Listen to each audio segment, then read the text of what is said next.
नमस्कार मित्रांनो, तुम्ही पाहत असताल आज आजी आपल्या 75 ते 80 वयाचे आजी आज पूरग्रस्तामध्ये त्यांचं पूर्ण कुटुंबामध्ये घरामधलं कोणतं एकही साहित्य न राहता तुम्ही पाहत असताल की आजींची इतकी अवस्था सध्या ते बेकार आहे की दिवाळीमध्ये असेल दसऱ्यामध्ये असेल किंचितही घरामध्ये कोणतंही धान्य नसताना आपला स्वतःचा आजपर्यंतचा जो काही प्रवास हा सुखमध्ये आणि सुखामध्ये गेला आणि आत्ताचा दिवाळी पण सुखाची व्हावा ही एक आपल्या टायगर अकॅडमीच्या वतीने एक हेतू आहे.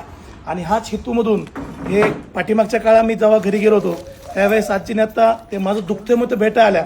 खरंच हे एक वयस्कर माणसं कसे असतात आपल्या सगळ्याला बघायला भेटत असेल तर मी खरंच खरंच मनापासून कौतुक करतो की आपण अशा वयात पण आणि ताटमानाने जगतात.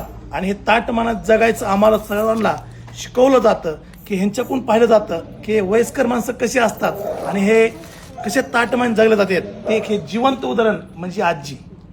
घरात कुणी सांभाळत नाहीत, मुलगा सांभाळत नाही, कुणी सांभाळत नाही, पण तरी बी ताटमानाने जगायचं हे आजीकडून आपण शिकायला पाहिजेत. खरंच आजी आपल्या कार्यासाठी खरंच मानापूर्वक आभार मानतो मी.